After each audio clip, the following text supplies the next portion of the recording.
Assalamualaikum warahmatullahi wabarakatuh, sahabat-sahabat pembelajar yang berbahagia. Pada part kedua ini kita akan membahas tentang data-data yang harus kita persiapkan. Ya, nanti akan kita analisis dengan pemodelan RAS. Ya, pada part satu kemarin kita sudah membahas tentang mempersiapkan program ya, WinStep, bagaimana menginstalasi dan seterusnya. Teman-teman yang belum mendapatkan softwarenya bisa menuju ke part satu untuk di-download, di deskripsi itu ada. Nah, kalau sudah di-download kemudian diinstal maka nanti akan muncul program di layar desktop seperti ini ya. Ada ikon WinStep. Nanti kalau kita klik, kita buka, maka nanti akan terjadi seperti ini. Kita close. Nah, kalau sudah muncul layar seperti ini berarti kita sudah siap menggunakan WinStep untuk digunakan menganalisis ya. Ini saya close dulu. Nah, bagaimana untuk mempersiapkan data-datanya? Kita bisa menggunakan Excel, sahabat-sahabat semuanya. Ini saya buka lembar kosong Excel seperti ini. Nah, kemudian pastikan mulai dari kolom A, row ke-1 ini ya. Misalkan saja kita memiliki responden di bawah 100, maka nanti kan terdiri atas 2 digit ya. Bisa ditulis 0 kemudian 1. Ini menunjukkan nomor responden 01 ya. Nomor responden 01, kemudian responden dengan nomor 02, responden dengan nomor 03. Ini biar saya cepat. Saya memiliki 10 responden gitu ya. Katakanlah seperti itu.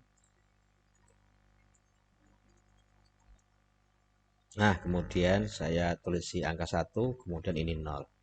Kalau respondennya ke 11 berarti ini ya, begini, dan seterusnya. Ini sebagai contoh ada 10 responden saja. Kemudian, sahabat-sahabat semua bisa menambahkan identitas lain. Misalnya saja gender ya. Peserta dengan nomor 01 ini adalah laki-laki. Laki-laki, perempuan, perempuan, perempuan, perempuan. Laki-laki, laki-laki, laki-laki, perempuan. Nah, pastikan satu kolom itu harus terdiri atas satu karakter atau satu angka, ya, satu huruf. Jadi tidak boleh sahabat-sahabat semuanya apa namanya membuat identitas atau nomor peserta langsung satu kolom itu dua huruf, dua angka itu nggak boleh ya, nanti bermasalah pada analisisnya. Nah, kemudian bisa juga kolom D ini ditambah, misalnya saja ini peserta nomor 01 dengan jenis kelamin laki-laki ini berasal dari desa. Ini bisa juga ditambah identitas domisili juga bisa. Dari desa, dari kota, dari desa, dari kota, dan seterusnya. Atau tambah lagi untuk kolom E ini adalah misalkan saja background orang tuanya, ya, status sosialnya atau gimana, ini boleh-boleh saja. Kenapa kok kita banyak sekali identitas? Karena nanti sahabat-sahabat semuanya, ketika nanti menganalisis setiap identitas nanti akan terlihat juga bagaimana secara visualisasi dengan pemodelan RAS itu nanti identitas akan terlihat ada pengaruh atau tidak, kemudian bagaimana namanya laki-laki seperti ini itu nanti akan terlihat semuanya dalam hasil analisisnya, sehingga saya kira identitas ketika kita tambahi gender kemudian domisili atau mungkin background yang lain ini boleh-boleh saja dan semakin bagus. Nah, selanjutnya sahabat-sahabat semuanya, kolom E ini nanti adalah kolom dimulainya jawaban dari siswa. Ini sebagai contoh ya, ada 10 soal. Soal nomor 1 jawabannya A, B. Nah, ini sebagai contoh ya. Saya akan membuat 10 soal saja. Jawaban dari siswa 1, 2, 3, 4, 5, 6, 7, 8, 9, 10 sudah cukup. Kalau misalnya saja nanti boleh nggak row-nya ditambah dengan memberikan angka urut 1, 2, 3 yang menunjukkan nomor soal. Itu tidak bisa sahabat-sahabat semuanya, nanti bermasalah ya. Jadi nanti apa adanya. Jadi ring pada kolom ini nanti itu adalah benar-benar menunjukkan data yang nanti akan masuk dalam sebuah analisis pemodelan ras. Jadi secara manual saja berarti. Jadi misalnya saja 01 dengan jenis kelamin laki-laki, domisili di desa, ini jawabannya seperti ini. Jawaban 1, jawaban kedua, ketiga, keempat, sampai dengan jawaban ke-10 seperti ini. Kemudian ini langsung saya copy biar cepat ya. Ini sebagai contoh saja. Misalkan jawabannya sama begitu ya. Nah, ini. Nah, apa yang harus kita lakukan setelah ini, sahabat-sahabat semuanya? Bisa diklik di sini kursornya untuk ngeblok semuanya di lembar Excel. Nah, diklik, kemudian digeser, klik kanan, kemudian kolom width-nya itu nanti diatur, klik. Nah, kemudian dijadikan 1. Maka nanti kolomnya sangat berhimpit ya. Klik OK. Nah, nanti akan muncul seperti ini. Ini adalah data yang nanti akan siap kita inputkan ke WinStep untuk pemodelan ras. Kebetulan kami sudah punya data yang sudah siap dipakai ya. Ini saya close saja. Nah, seperti ini. Nah, seperti ini. Ini dengan latar kuning ini adalah menunjukkan identitas. Kebetulan saya punya data 35 responden. 01 laki-laki, desa laki-laki, kota dan seterusnya, dan ini adalah dimulai dari kolom E sampai dengan kolom sekian ini ya. Ini adalah jawaban siswa, jawaban pilihan ganda dari siswa. Kebetulan saya punya 45 butir soal dan itu dijawab oleh siswa ada 45 soal. Nah, kalau sudah seperti ini sahabat-sahabat semuanya, nanti bisa di save as. Caranya file, kemudian save as. Nah, dimasukkan di folder mana ya, nanti terserah dari sahabat-sahabat semuanya. Kalau sudah, maka nanti save as type-nya itu nanti kita ganti jadi formatted text space delimited. Nah, ini diganti yang ini ya. Kita simpan dalam bentuk formatted text space delimited. Kita klik. Kemudian sahabat semuanya bisa memberikan nama. Misal saja adalah ini ya. Latihan analisis gitu aja PG 01 gitu. Nah, kalau sudah di save, kemudian di close,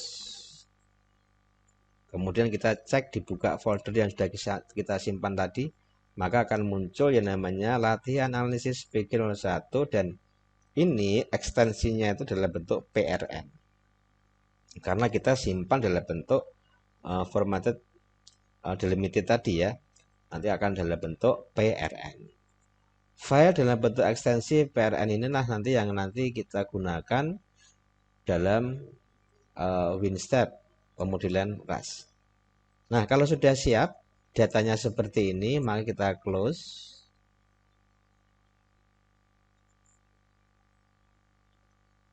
Terus kemudian kita buka WinStep. Kemudian kita close yang ini. Nah, kalau sudah muncul seperti ini sahabat-sahabat semuanya, maka bisa klik yang namanya menu data setup ini. Nah, ini kita klik. File dulu ya. Jadi file open. Nah, maka data PRN mana yang nanti kita analisis? Tadi sudah kita buat yaitu latihan analisis PG01 PRN. Kemudian open. Nah, kalau sudah muncul seperti ini, sahabat bisa melanjutkan menu data setup diklik. Nah, ini. Mari kita sama-sama setting ya. Nah, caranya bagaimana? Sahabat semuanya bisa menulis. Misalnya saja adalah latihan analisis soal PG 01 gitu ya. Kemudian ada person, data row is, nah dan seterusnya, ini nggak usah diganti. Kemudian first person label column, ini artinya satu ini adalah kolom dimulainya identitas. Nah tadi itu kan uh, ada 4 kolom identitas ya. 01 menunjukkan nomor peserta, L laki-laki gender, dan D ini adalah domisili. Maka nanti dari 1 sampai dengan 4. Maka 1 sampai dengan 4. Ditulis begini. Jadi 1 sampai dengan kolom keempat ini menunjukkan apa? Menunjukkan identitas dari responden. Nah, number of data row ini 35, ada 35 peserta, ini secara otomatis, nggak perlu dirubah. Kemudian kita menginjak ke sebelah kanan, first item column ini nanti adalah kolom dimulainya jawaban dari siswa. Nah, kan berarti jawaban dari siswa dari kolom nomor 5 ini ya. Nah, kita tulis yang namanya 5. Kemudian berakhir pada kolom ke berapa? Gitu ya. Jadi sampai kolom ke berapa?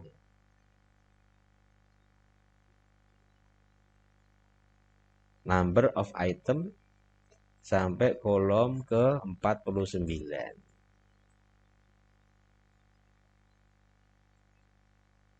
Ini ya. Nah, kalau sudah sahabat-sahabat semuanya, bisa untuk refresh data display di sini. Nah, nanti akan muncul seperti ini. Ini kelebihan ya. Jadi ini sampai dengan 45. Ya, 45. Di refresh lagi. Nah, sudah ya. Jadi number of item itu ada 45 soal ya. Nah, kalau sudah seperti ini, sahabat-sahabat semuanya, bisa dilanjutkan dengan klik yang namanya MCQ scoring key ini ya. Kita klik.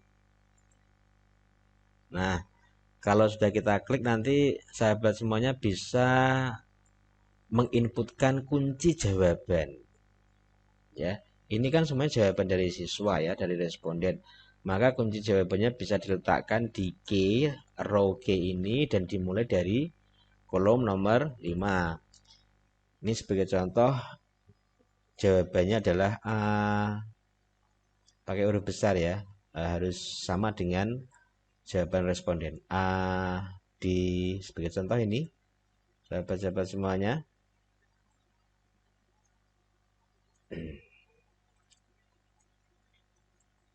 Ini adalah sekali lagi adalah kunci jawaban. Ini sebagai contoh biar cepat ya. Nah, ini. Kalau sudah men-setting yang namanya kunci jawaban ini, maka selanjutnya sahabat semuanya bisa menuju ke ini, klik ini. Item labels, kita klik. Nanti akan muncul ada 45 soal. Soal nomor 1 nanti kasih label apa? Boleh ya, misalnya saja ya, ini misalnya saja. 45 soal itu adalah tentang soal-soal literasi. Soal nomor 1 itu adalah soal tentang literasi pada aspek apa ya? Nah, katakanlah konten gitu ya. Maka bisa juga K1 ya. Ada aspek konten literasinya itu pada soal K1, K2, K3, K4. Nah, boleh juga. Atau nanti bisa juga misalnya saja soal nomor 5 sampai seterusnya itu adalah soal-soal dengan konten prosedural. Atau pada aspek prosedural bisa juga dikasih tanda P gini ya. P5, P6, P7, P8, P9 ya. Atau nanti aspek epistemik misalnya saja. Dimulai dari soal nomor 10. Ini sebagai identitasnya itu E10 ya. E11. E12. Atau nanti bisa sahabat semuanya menuliskan beberapa identitas tertentu yang menunjukkan karakteristik dari soal itu, ya. Ini sebagai contoh S ya, kelanjutannya S13, S14, S15.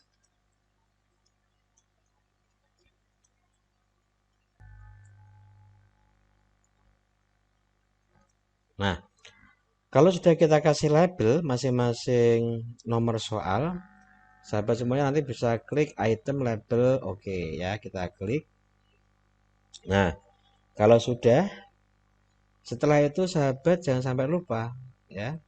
Akhir dari setting ini adalah sahabat sekali lagi boleh refresh data, diklik, kemudian scan data for code. Ini diklik. Nah, kalau sudah diklik sahabat semuanya, maka nanti sahabat bisa langsung simpan ya, file, kemudian save control with data file. Kita simpan. Nah, ini sebagai contoh kita simpan dalam nama apa? Sama dengan PRN juga nggak ada masalah ya. Kita langsung simpan saja. Nah, gini yes. Nah, sekali lagi, sahabat bisa juga klik lagi data setup ya. Siapa tahu ada beberapa hal yang tadi salah ya, atau mengganti item labelnya juga boleh-boleh saja. Pastikan kalau sudah mengganti, mengedit nanti file kemudian save control with data file ya. Nah, kita simpan lagi. Yes. Nah, kalau sudah seperti ini sahabat semuanya, sahabat bisa langsung enter ya. Perhatikan, langsung kita enter ya. Nah, ketika sudah kita enter dan muncul run seperti ini ya, maka analisis sudah dilaksanakan ya. Jadi habis itu sahabat semuanya tinggal membuka output atau hasil-hasil analisis. Luar biasa dari penggunaan WinStep untuk pemodelan RAS ini, karena sahabat semuanya dikasih informasi yang sangat kaya sekali terhadap hasil-hasil analisisnya. Ini sebagai contoh output tabel. Nanti bagaimana kita melihat dari yang namanya variable maps-nya itu. Ini sebagai contoh ya, bisa diklik. Jadi seperti ini. Nanti kita akan membahas hasil analisisnya ini. Jadi bagaimana cara membacanya pada part ketiga saja ya, karena biar lebih fokus. Ini kita close. Kemudian bagaimana yang namanya statistiknya, validitas, reliabilitasnya, alpha chrombaxnya bagaimana. Ini semuanya ada ya. Nanti kita baca pada part ketiga. Kemudian sahabat untuk sementara ini nanti bisa untuk melihat-lihat saja, untuk melihat hasil-hasil analisisnya, bahkan skalogram juga ada di sini. Nanti kita akan membahas satu persatu hasil analisis dari pemodelan RAS ini. Demikian sahabat-sahabat semuanya, ini saya close. Untuk part kedua ini kita berlatih untuk mempersiapkan data yang berasal dari Excel. Untuk part ketiga, keempat, nanti insya Allah kita akan membahas tentang analisis data dikotomi, pilihan ganda. Kemudian kita secara berurutan nanti akan belajar juga bagaimana mempersiapkan data-data poliatomi. Ini sebagai contoh adalah kuesioner atau nanti soal-soal urean ya. Demikian sahabat-sahabat semuanya. Selamat malam. Berjumpa lagi. Assalamualaikum warahmatullahi wabarakatuh.